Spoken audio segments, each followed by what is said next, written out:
পরবর্তী প্রশ্ন হচ্ছে পাকিস্তানি এক আলেম তিনি বলেছেন রাসূলুল্লাহ সাল্লাল্লাহু আলাইহি ওয়াসাল্লাম জানাজা নাকি আল্লাহ তাআলা পড়িয়েছেন। কথাটা কতটুকু সঠিক? প্রথমেই আস্তাগফিরুল্লাহ পড়ে নেই। সেটা হচ্ছে আল্লাহ তাআলা জানাজা পড়বেন। আপনি একটু চিন্তা করেন মাথায়। জানাজা অর্থ হলো সালাত আদায় করা। কারো কাছে বিনয় প্রকাশ করা। আল্লাহ কার কাছে বিনয় প্রকাশ করবে বলেন তো? কার কাছে তিনি মাথা ঠোকাবেন? কার কাছে তিনি আলহামদুলিল্লাহ রাব্বিল আলামিন বলবেন? তাহলে এই মানুষগুলো যারা বলছে তারা কি বুঝে জানাজার জিনিসটা কি? তারা কি বুঝে আল্লাহুম্মা ইগফির ওয়ারহামহু ওয়াআফি ওয়া'ফু আনহু ওয়াকতুম নুজুলা ওয়াসসমুদ খালা ওয়াসলু মাই ওয়াল মাই ওয়াসসালজি ওয়াল বারদ এই যে দোয়াগুলি করতেছে আল্লাহর কাছে, আল্লাহ কার কাছে দোয়া করতেছে? এরা আসলে দিন সম্পর্কে কিছুই বুঝেনি। এরা মিথ্যাচারের উপর আছে সবগুলো।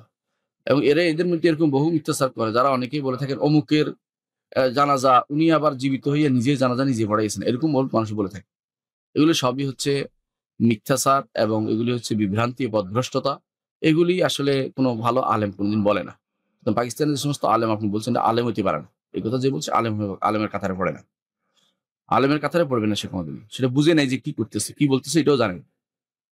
রাসূলুল্লাহ সাল্লাল্লাহু আলাইহি ওয়াসাল্লামের জানাজা সাহাবায়ে কেরাম যেহেতু সেখানে ইমাম বলতে কেউ নেই। এজন্য ইমামতির আকারে পড়া হয়নি।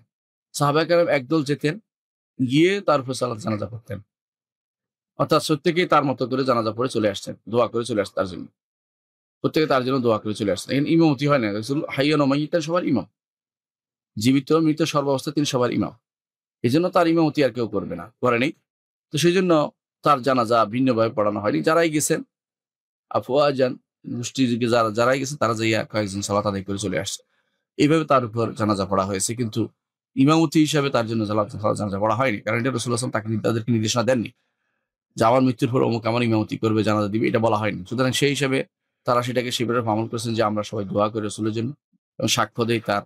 তিনি যে আমাদের জন্য দিনকে রেখে গেছেন, আমাদের জন্য দিনকে প্রচার করেছেন, সেটার সাক্ষ্য তারা দিয়েছেন এবং এর মাধ্যমে তার জানাজা সম্পন্ন হয়েছে। এটাকে আল্লাহ পড়িয়েছেন এই জাতীয় কথা বলাটা নাজায়েজ এবং এটা আসলে না বুঝে কথাবার্তা এবং হারাম কথাবার্তা এবং এগুলির মাধ্যমে ধীরে, ধীরে মানুষ শিরক এবং কুফরের দিকে চলে যায়।